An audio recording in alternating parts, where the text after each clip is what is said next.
Let's watch this video. Some few minutes. Let's watch this video. Kama kuna nini unapeluza habari za leo? Nilikuwa naangalia comment za wananchi wanasema Gana nini ndio vyetu? Wanasema kwa nini umlete Gigi Nairobi? Sasa kwa watu dada sawa? Dada. Eti wengine wanasema unakubalije mwanamke mrembo kama yule kumfanya dada?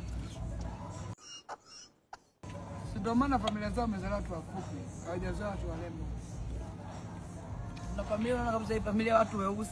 Kwa hiyo watu kama sisi tumezaliwa na watu kama wanaishi tu ni ngono ni majamiiano. Kuna vitu vya jamii hiki jamani. Watu kujamiana na chifu. Naogopi.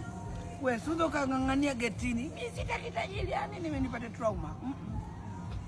Mwanzo kujifanya naumwa moyo, nimelazwa. Jamaa inakuwa kuna wengine wametuma message.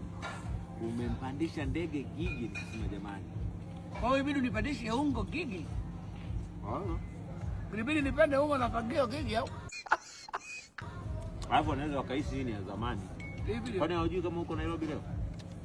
Kweli wanajua lakini sijaji expose sasa. Kwa kuwepo. Tajiri kwa busy sana. Yaani mimi mtu anakuinvite na kumuona ngumu. Siwapelisha Tanzania wenzangu, niko Kenya nimeshika uma na kijiko. Right left. Mimi nakosa na lia yangu mkono. Wewe hata yani baba hata ukila kama mbwa wewe tu ushavuka dia. Na enjoy hivyo.